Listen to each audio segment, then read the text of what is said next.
Hello everyone, welcome back to my channel. My name is Mila, your Alexandrian archives. I hope you enjoy your stay.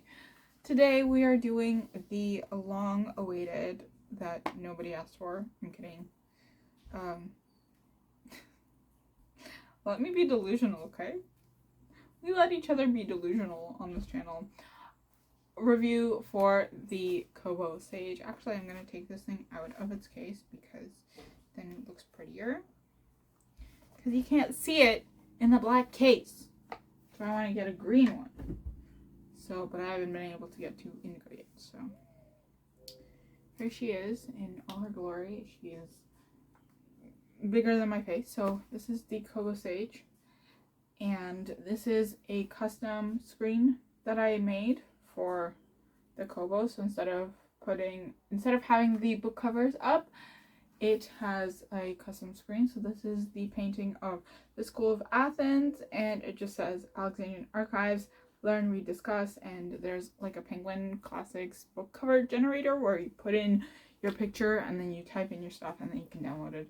And yeah, if you want to get a tutorial on how to do the custom screensaver, I can only do this for Kobo. I don't know how to do it for Kindle, but I will leave an Instagram post down below that I made for instructions for this. But if you'd like me to do a video, in case you're a visual learner, on how to find these things, then let me know in the comments down below and I will put it on my list of videos, I guess, to do.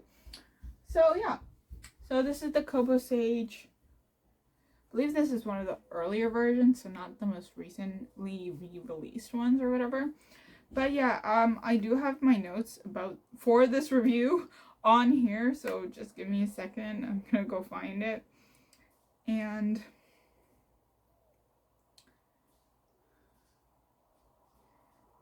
we will get started. So, Kobo Sage. So I will give you like a list of pros and cons and stuff like that. All that fun stuff, because there are pros and cons to every device, and a bit of background when it comes to me and e-readers. When I was younger, I got one of those Sony e-readers that and the case had like an attached lamp to it, so that was before the whole backlight thing, and I was obsessed with it. Why is it not going? Did it freeze? Is it frozen? I think it's frozen. Well, that's the downside. It freezes randomly on you.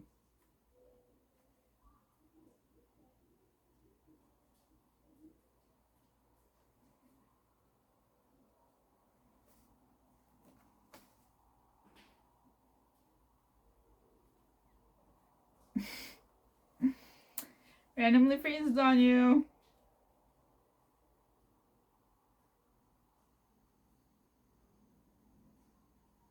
Overall, though, Kobos are a great device. I just think that this one, because this is secondhand, actually, it just might be a little skimpy on me. But yeah, as I said, I had one of the Sony readers, and then that one stopped working.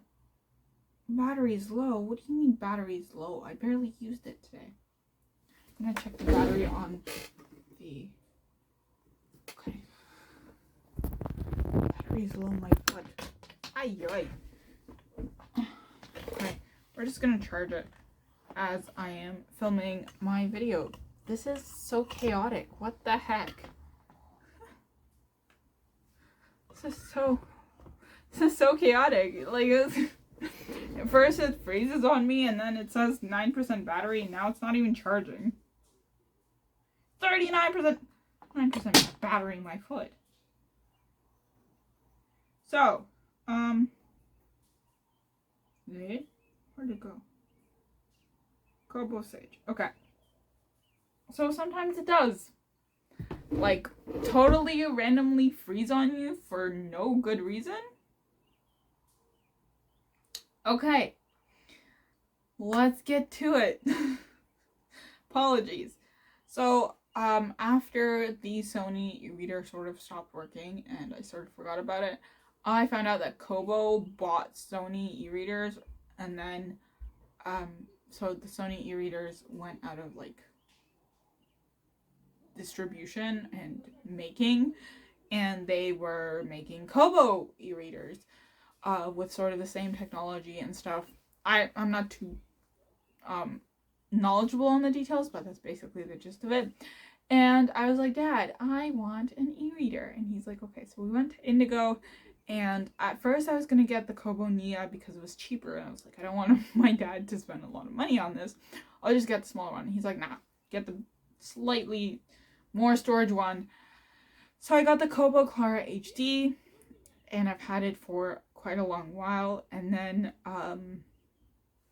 I think maybe a year later or something like that, it started acting up, like it wouldn't work when I took it off charge, which was a bummer because I was using it like nearly every day on my commute to and from school, like university and everything, and I was using it to read at night, so it was a huge part of my routine.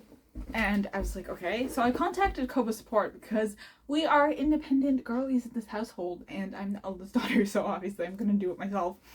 And they sent me a replacement. Like that. It still works wonderfully. My mom also has a Kobo.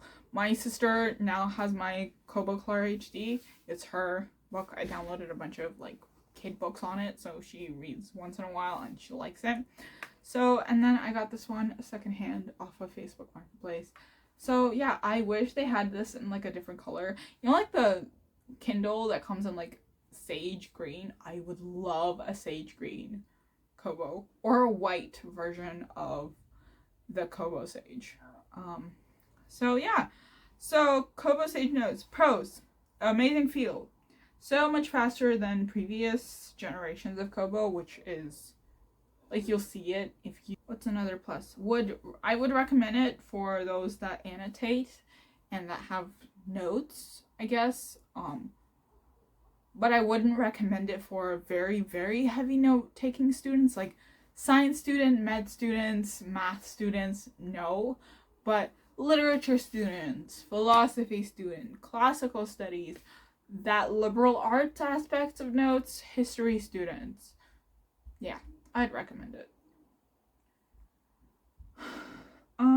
What's another plus? Would recommend for those that want a bigger screen and don't need a pen. You don't have to get a pen with this. I wanted this with a pen.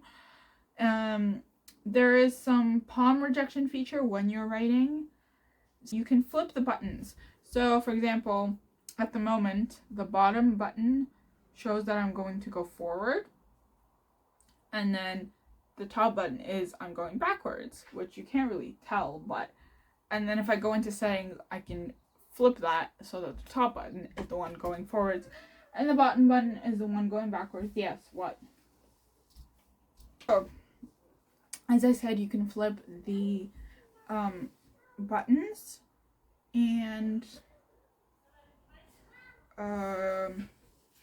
I love the changing the modes. Like, you can read like this and then you can flip it and you can read like this. I think that's fantastic. I am obsessed. I am a button on e-readers like girly now. I have been converted.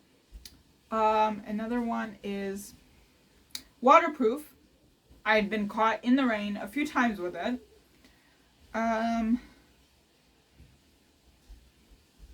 Yeah, so now we're gonna go into a couple of the cons, which I don't want to sound overly negative, but it seems like there are more cons than there are pros. But again, this is a second-hand device, okay? So this has been used, so obviously some of the things have been, like, it's a little bit worn down, right?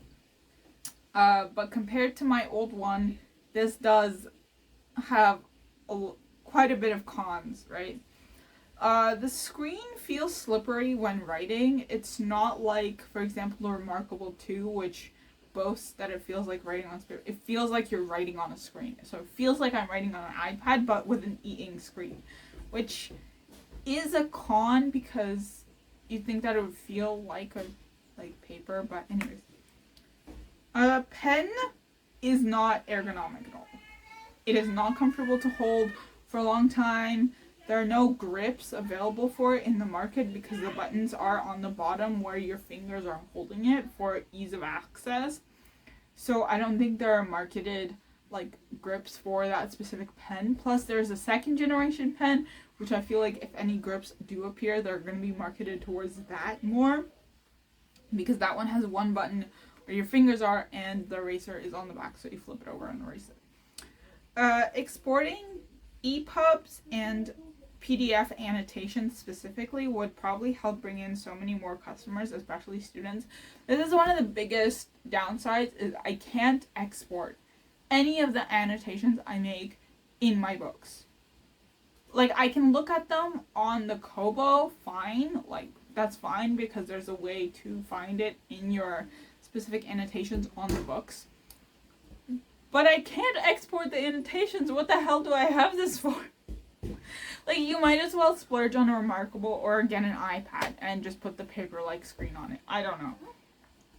So, like, I feel like Kobo, if you want to bring in more students, then make it so that you can export the annotations with the pages. Not just, like, the annotations without, like, the writing of the book, but, like, the page of annotations and then everything scribbled on it. You can export it. So highly recommend Kobo. Do look into how you can do this. So please, I'm begging you, this would be amazing and would bring so many new people, because you are one of the most affordable e-readers out there, and I feel like you would have such a huge customer base if you figured out how to do that. As I said before, with the student type, I wouldn't recommend it if you're a notes heavy program major, like medical students or science students, physics students. If you have like a lot of notes to the point where like you need an iPad, I would not recommend it. However, if you're a philosophy student, if you're a literature student, if you're a classical studies student, we do have notes, but I don't think it's the same amount as a medical student would have. And I'm going back to the medical students because I know they have a lot of notes. It's just a common thing that's known, right? So, the next con is the battery doesn't last super long when you're using it with a pen, which is a bummer, but it's sort of expected. Even honestly, without the pen, it doesn't last as long as you'd expect it to. There is technology within the e-reader and within the pen that if, like, for example, it's registering that I'm using it without the pen. So, obviously the battery is gonna sort of change and work as if I'm just using the e-reader, whereas when the pen touches the screen, it's gonna register the pen, and you also have the battery progress on it for the pen and the e-reader on the e-reader. So it's just there's technology behind it, so it will register when you're using the pen and when you're not. So it does change slightly with the battery usage. Another one is, maybe it's just my Kobo, but sometimes the buttons don't react to me pressing, and it does lag a little. The refresh feels nearly constant, and I'm not saying this as someone who is used to the almost indiscernible refresh rate on like phones and computers. I'm saying this as someone who had a Kobo, and this is supposed to be faster. It is faster, but sometimes you can literally see it refresh, and I have to refresh it again, especially when I'm taking notes, and it's like refreshing it if I erase something or if I highlighted something or whatever, or if like I slide down to the next page or something, and it's just, you see the sort of ghosting of the previous page, so I have to refresh it again. So I think it might be my Kobo, but yeah, I guess just keep that in mind. It's a little bit too noticeable.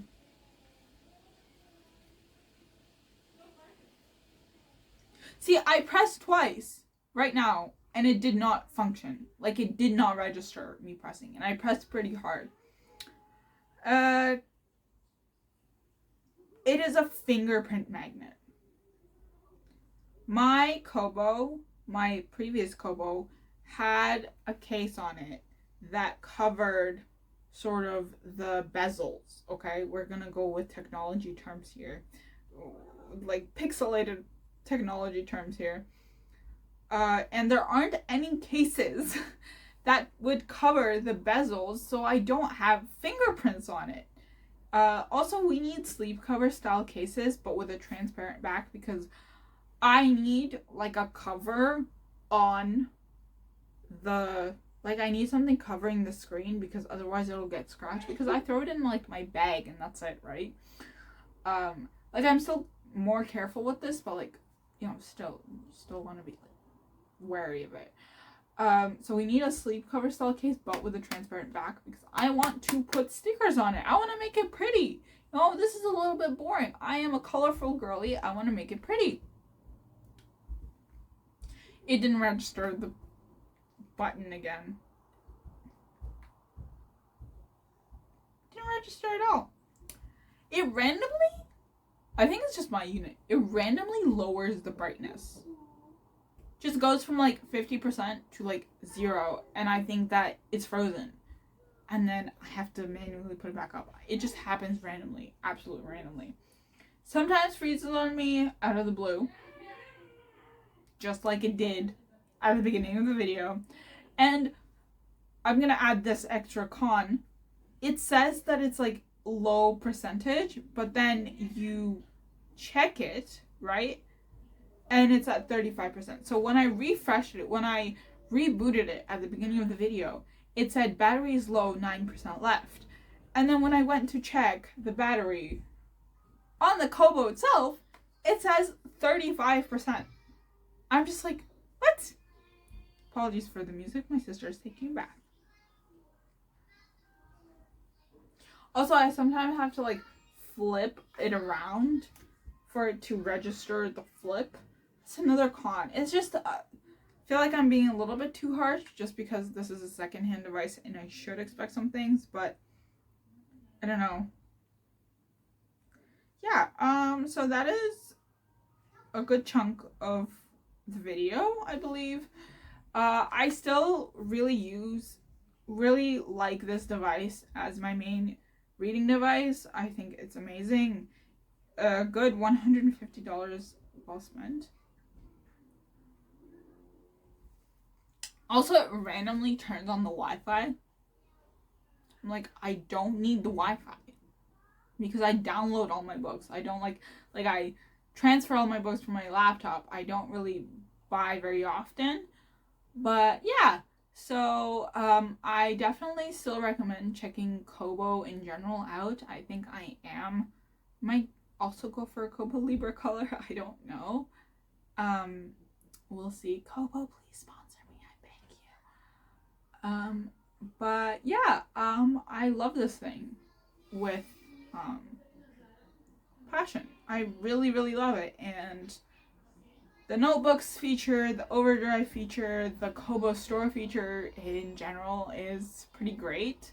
So I would definitely recommend checking the Kobo lineup in general out if you are planning on getting an e-reader, or if you want to switch from Kindle to Kobo, for example.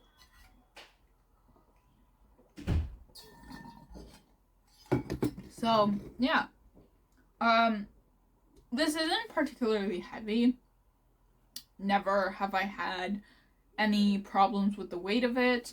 It's asymmetrical and it's incredibly comfortable to hold. I like the textured back. I do sometimes take off the case, this boring sleep case.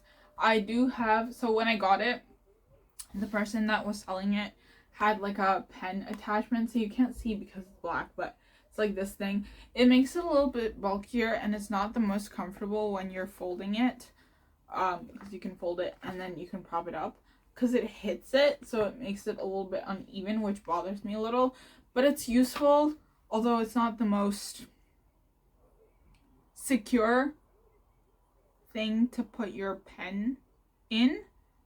So yeah, I think I'll just buy another colored one and just use that and figure something out with the pen. Or buy like a softer pen holder that's more like a sleeve. So yeah, you can make collections as I have here. Oh, one more thing I forgot to add, which I don't really use, but I feel like you might want to think about. You can listen to audiobooks on this, except they can only be audiobooks that you have gotten through Kobo. So I did have the Kobo audiobook subscription for a while, so I do have quite a few audiobooks. I have 13. But yeah, so I do have quite a lot of audiobooks. I have Thebes by Paul Cartledge. I have Ovid's Metamorphoses, Babel by R.F. Kuang, The Whispering Skull by Jonathan Stroud, the first book in the Lockwood & Co. series, The Wall of Ascension, Mistborn, and The Hero of Ages by Brandon Sanderson, Les Fiancés de l'Hiver by Christelle Dabot, Oathbringer by Brandon Sanderson, City of Brass by S.A. Chakraborty, Words of Radiance by Brandon Sanderson, The Hobbit, and The Wave Kings by Brandon Sanderson. So a lot of Brandon Sanderson here. I haven't used this feature a lot because I do enjoy just listening on my phone, and I use Libro.fm more than I use Kobo audiobooks.